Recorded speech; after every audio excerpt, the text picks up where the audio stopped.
who's counting? So whatever proceeds come in will either have to be to pay down the debt or to set aside to pay down the bonds as the bonds become due. Okay, we will now begin closing statements, and Mr. Casimir, we will start with you.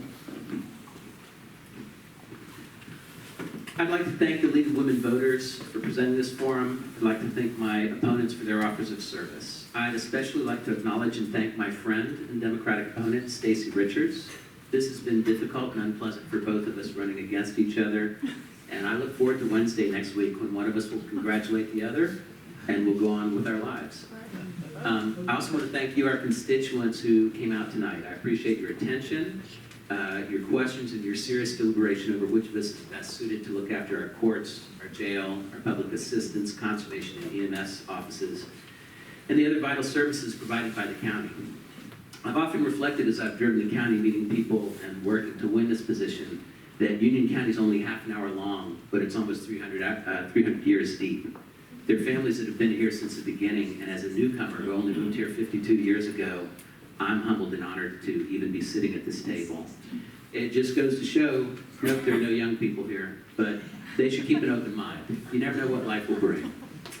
If elected, I pledge to follow my professional practice of first doing no harm, and I further pledge to use all my experience, skill, and contacts to keep moving Union County forward. I respectfully request your vote next Tuesday, and I really hope I'm given the chance to show Union County what results can come from a little vision and a little respect. Thank you. Thank you once again to everybody who came out tonight and asked us some great questions. And I hope you take what you learned tonight.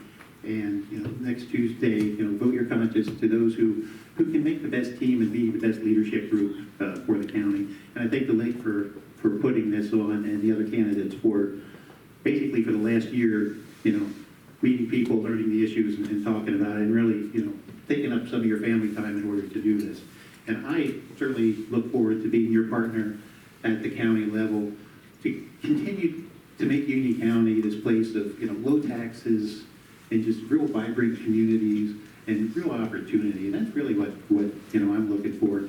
And I hope when your kids, and I talked about them earlier, your children, your future generations, I hope one day they can build a career here. I hope they can start a family here and live in one of our very safe, vibrant communities and really just have a joyous life. Thank you so much for being here tonight. And please, I would heavily ask for your vote on November 5th.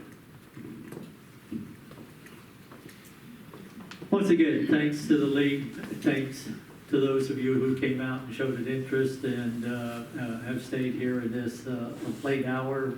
It's been dark a long time. Earlier I talked about two important things that as commissioners we need to be concerned about, and that's safety in our communities and the economic vibrancy of our communities, the ability for families to earn a family-sustaining income. Union County has been for a long time, the economic driver is agriculture or agricultural-related businesses, and I have been and will continue to be the voice of agriculture for Union County. I was born and raised on a farm where I still farm today, where my son and my granddaughter go to the barn and tend to the animals that we have there today, and we enjoy the life on the farm and what have you. And there was some talk earlier about the economics, but there are agricultural opportunities. They're not the same agricultural opportunities of 50 years ago when I was a child.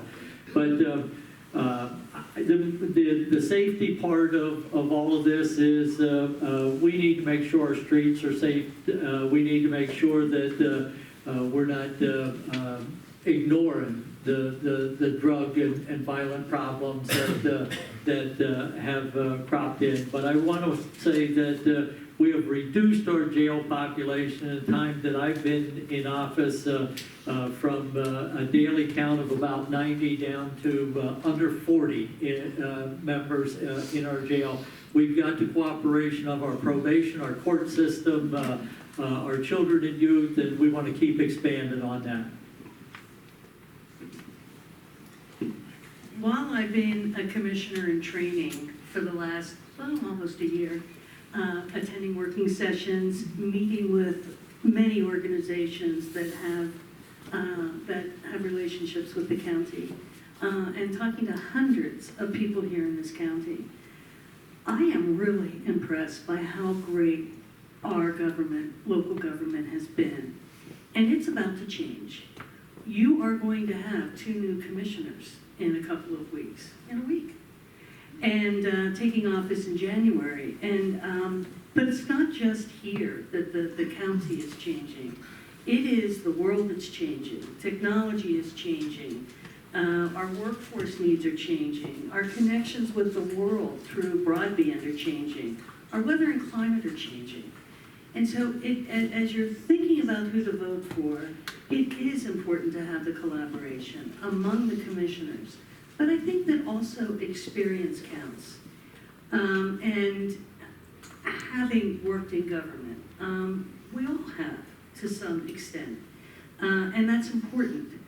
But for visioning, for collaboration, for working together, we have a wonderful thing going. And while the county commissioners have responsibilities for aspects of our county, they're the leaders of the county. They set the bar. There are things that can be happening in our county and have happened in our county that haven't happened in other counties. And that is because of you in the room and other people committed and the county commission board who knows how to make things happen and reach out and put together and help you dream your dream. And I would be delighted to serve as your county commissioner for the next 4 years. Thanks. Thank you.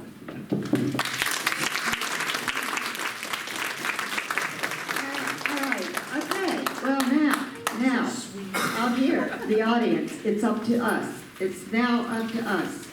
I know you had other choices of things that you could have done tonight, but you came to this event because you wanted to learn more about the candidates you will be voting for in the November 5th election.